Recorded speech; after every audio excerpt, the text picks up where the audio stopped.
ओम शांति। आज 3 जून 2025। मीठे बच्चे, अब तुम नए संबंधों में जा रहे हो, इसलिए यहाँ के कर्म बंधनी संबंधों को भूल कर्मातीत बनने का पुरुषार्थ करो। प्रश्न: बाप किन बच्चों की वाह वाह करते हैं? सबसे अधिक प्यार किन्हीं को देते हैं? उत्तर: बाबा गरीब बच्चों की वाह वाह करते हैं। वाह गरीबी वाह।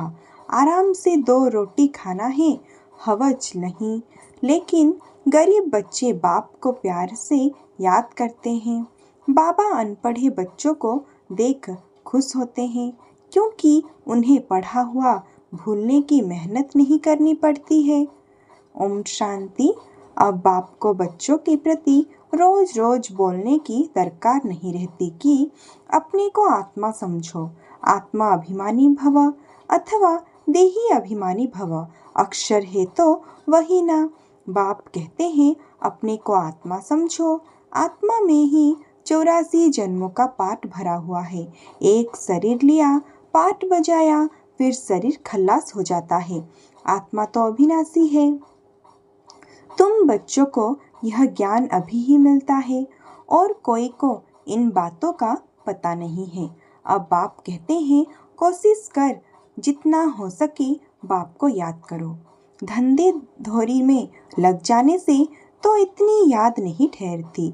गृहस्थ व्यवहार में रहकर कमल फूल समान पवित्र बनना है। फिर जितना हो सके मुझे याद करो। ऐसे नहीं कि हमको निष्ठा में बैठना है। निष्ठा अक्षर भी रॉन्ग है, वास्तव में है ही याद। कहाँ भी बैठे हो बाप को याद करो। माया के तूफान तो बहुत आएंगे, कोई को क्या याद आएगा, कोई को क्या। तूफान आएंगे जरूर, फिर उस समय उनको मिटाना पड़ता है कि ना आए। यहाँ बैठे बैठे भी माया बहुत तंग करती रहेगी। यही तो युद्ध है। जितने हल्के होके उतने बंधन कम होंगे। पहले तो आत्मा निर्बंधन है। जब जन्म लेती तो माँ बाप में बुद्धि जाती है, फिर स्त्री को एडॉप्ट करते हैं। जो चीज़ सामने नहीं थी वह सामने आ जाती। फिर बच्चे पैदा होंगे तो उनकी याद बढ़ेगी। अब तुम सबको यह भूल जाना है, एक बाप को ही याद करना है। इसलिए ही बाप की महिमा है। तुम्हारा माता पिता आदि सब कुछ वही है, उनको ही याद करो। वह तुमको भविष्य के लिए सब कुछ नया देते हैं, नए संबंध में ले आते हैं। संबंध तो वह भी होगा ना। ऐसे तो नहीं कि कोई प्रलय हो जाती है। तुम एक शरीर छोड़ फिर दूसरा लेते हो। जो बहुत अच्छे अच्छे हैं वह जरूर ऊंच कुल में जन्म लेंगे। तुम बढ़ते ही हो भविष्य 21 जन्मों के लिए। पढ़ाई पूरी हुई और प्रारब्ध शुरू हुई। स्कूल में पढ़कर ट्रांसफ़र होते हैं ना, तुम भी ट्रांसफ़र होने वाले हो। शांति धाम फिर सुखधाम में। इस छी छी दुनिया से छूट जाएंगे। इसका नाम ही है नर्क। सतयुग को कहा जाता है स्वर्ग। यहाँ मनुष्य कितने घोर अंधियार में है। धनवान जो है वह समझते हैं हमारे लिए यहाँ ही स्वर्ग है। स्वर्ग होता ही है नई दुनिया में। यह पुरानी दुनिया तो विनाश हो जानी है। जो कर्मातीत अवस्था वाले होंगे वह कोई धर्मराजपुरी में सजाएं थोड़े ही मान होंगे। स्वर्ग में तो सजा होगी ही नहीं। वहाँ गर्भ भी महल रहता है, कोई दुख की बात ही नहीं। यहाँ तो गर्भ जेल है, जो सजाएं खाते रहते हैं। तुम कितनी बार स्वर्गवासी बनते हो, यह याद करो तो भी सारा चक्र याद रहे। एक ही बात लाखों रुपए की है, यह भूल जाने से, देह अभिमानी में आने से माया नुकसान करती है। यही मेहनत है। मेहनत बगैर ऊंच पद नहीं पा सकते। बाबा को कहते हैं बाबा हम अनपढ़ हैं, कुछ नहीं जानते। बाबा तो खुश होते हैं, क्योंकि यहाँ तो पढ़ा हुआ सब भूलना है। यह तो थोड़े टाइम के लिए शरीर निर्वाह आदि के लिए पढ़ना है। जानते हो ना, यह सब खल्लास होने का है। जितना हो सके बाप को याद करना है और रोटी टुकड़ा खुशी से खाना है। वह गरीबी इस समय की, आराम से रोटी टुकड़ खाना है, हवज नहीं। आजकल अनाज मिलता कहाँ है, चीनी आदि भी धीरे धीरे करके मिलेगी ही नहीं। ऐसे नहीं तुम ईश्वरीय सर्विस करते हो तो तुमको गवर्नमेंट दे देगी। वह तो कुछ भी जानते नहीं। हाँ, बच्चों को कहा जाता है गवर्नमेंट को समझाओ कि हम सब मिलकर माँ बाप के पास जाते हैं। उन्हें बच्चों को लिए टोली भेजनी होती है। यहाँ तो माफ कह देती है कि है ही नहीं, लाचारी थोड़े दे देते हैं। जैसे फकीर लोगों को कोई साहूकार होगा तो मुट्ठी भर कर दे देगा, गरीब होगा तो थोड़ा बहुत दे देगा। चीनी आदि आ सकती है परंतु बच्चों का योग कम हो जाता है। याद न रहने कारण, देह अभिमानी में आने के कारण कोई काम हो नहीं सकता। यह काम पढ़ाई से इतना नहीं होगा जितना योग से होगा, वह बहुत कम है। माया याद को उड़ा देती है। रुस्तम को और ही अच्छी रीति पकड़ती है। अच्छे अच्छे फर्स्ट क्लास बच्चों पर भी ग्रहचारी बैठती है। ग्रहचारी बैठने का मुख्य कारण योग की कमी है। ग्रहचारी के कारण ही नाम रूप में फंस मरते हैं। यह बड़ी मंजिल है, अगर सच्ची मंजिल पानी है तो याद में रहना पड़े। बाप कहते हैं ध्यान से भी ज्ञान अच्छा, ज्ञान से याद अच्छी। ध्यान में जास्ती जाने से माया के भूतों की प्रवेशता हो जाती है। ऐसे बहुत हैं जो फालतू ध्यान में जाते हैं, क्या क्या बोलते हैं, उन पर विश्वास नहीं करना। ज्ञान तो बाबा की मुरली में मिलता रहता है। बाप खबरदार करते रहते हैं, ध्यान कोई काम का नहीं है। बहुत माया की प्रवेशता हो जाती है, अहंकार आ जाता है। ज्ञान तो सबको मिलता रहता है, ज्ञान देने वाला शिव बाबा है। मम्मा को भी यहाँ से ज्ञान मिलता था ना, उनको भी कहेंगे मन मना भव। बाप को याद करो, दैवी गुण धारण करो। अपने को देखना है, हम दैवी गुण धारण करते हैं, यहाँ ही दैवी गुण धारण करने हैं। कोई को देखो अभी फर्स्ट क्लास अवस्था है, खुशी से काम करते, घंटे के बाद क्रोध का भूत आया, खत्म। फिर स्मृति आती है, यह तो हमने भूल की, फिर सुधर जाते हैं। घड़ी घड़ी के खड़ियाल बाबा पास बहुत हैं। अभी देखो बड़े मीठे, बाबा कहेंगे ऐसे बच्चों पर तो कुर्बान जाओ।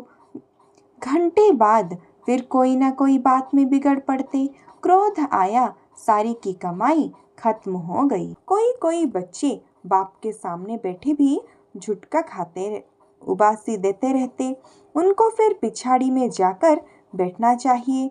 यह ईश्वरीय सभा है बच्चों की, परंतु कोई ब्राह्मणियाँ ऐसे ऐसे को भी ले आती है। यूँ तो बाप से धन मिलता है, एक एक वर्षन लाखों रुपए का है। तुम जानते हो ज्ञान मिलता ही है संगम पर। तुम कहते हो बाबा हम फिर से आए हैं बेहद का वर्षा लेने। मीठे मीठे बच्चों को बाबा बार बार समझाते हैं, यह अच्छी दुनिया है, तुम्हारा है बेहद का वैराग्य। बाप कहते हैं इस दुनिया में तुम जो कुछ देखते हो वह कल होगा नहीं। मंदिर आदि का नामो निशान ही नहीं रहेगा। वहाँ स्वर्ग में उन्हों को पुरानी चीज़ देखने की दरकार नहीं। यहाँ तो पुरानी चीज़ का कितना मूल्य है, वास्तव में कोई चीज़ का मूल्य नहीं है सिवाय एक बाप के। बाप कहते हैं मैं ना आऊँ तो तुम रजाई कैसे लो। बाप कहते हैं मैं ना आऊँ तो तुम रजाई कैसे लो। जिनको मालूम है वही आकर बाप से बरसा लेते हैं।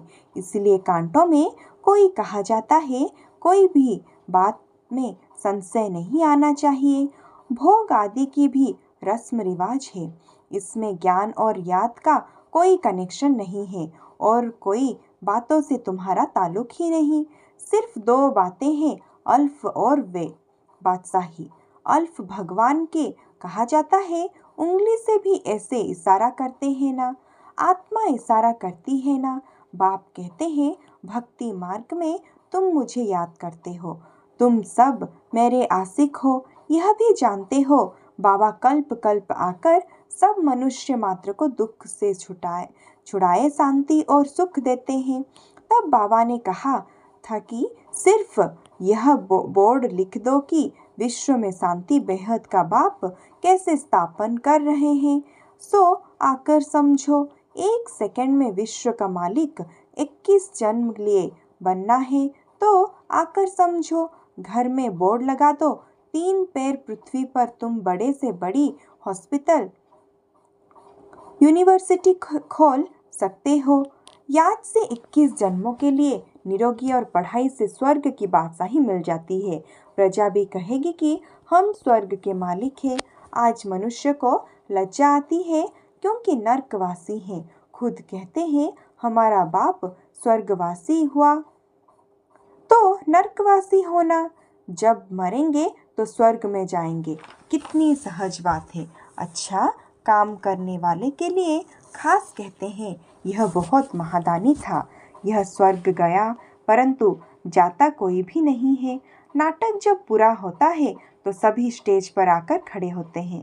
यह लड़ाई भी तब लगेगी जब सभी एक्टर्स यहाँ आ जाएंगे, फिर लड़ेंगे।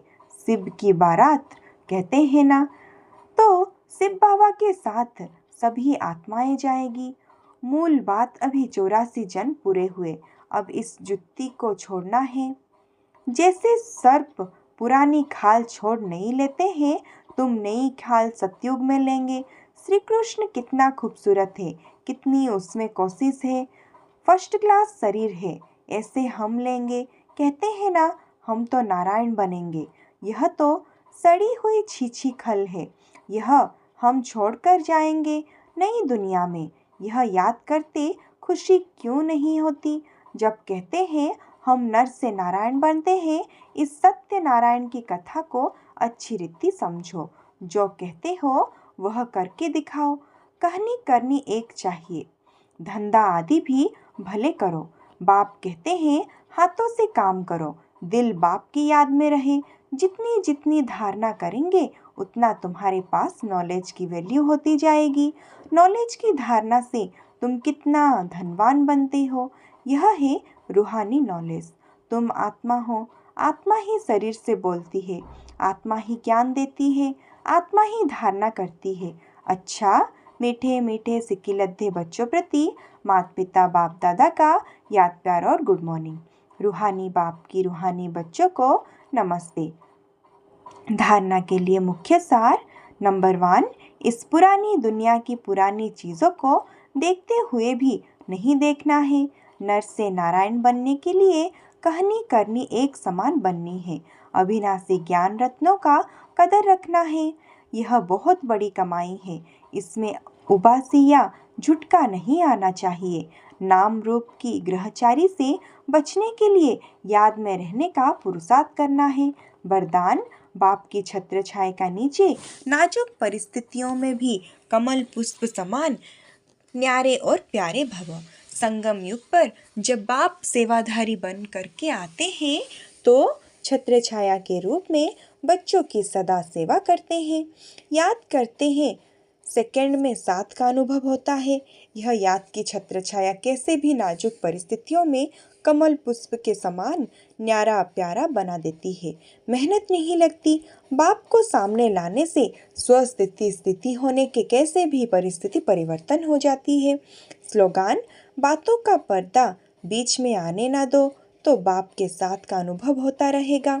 अव्यक्ति सारी आत्मिक स्थिति में रहने का अभ्यास करो, अंतर्मुखी बनो। किसी भी विघ्न से मुक्त होने की युक्ति है। सेकंड में स्वयं का स्वरूप अर्थात आत्मिक ज्योति स्वरूप स्मृति में आ जाए और कर्म में निमित्त भाव का स्वरूप इस डबल लाइट स्वरूप में स्थित हो जाओ तो सेकंड में हाई जंप दे देंगे। कोई भी विघ्न आगे बढ़ने में रुकावट नहीं डाल सकेगा। अच्छा, ओम शांति।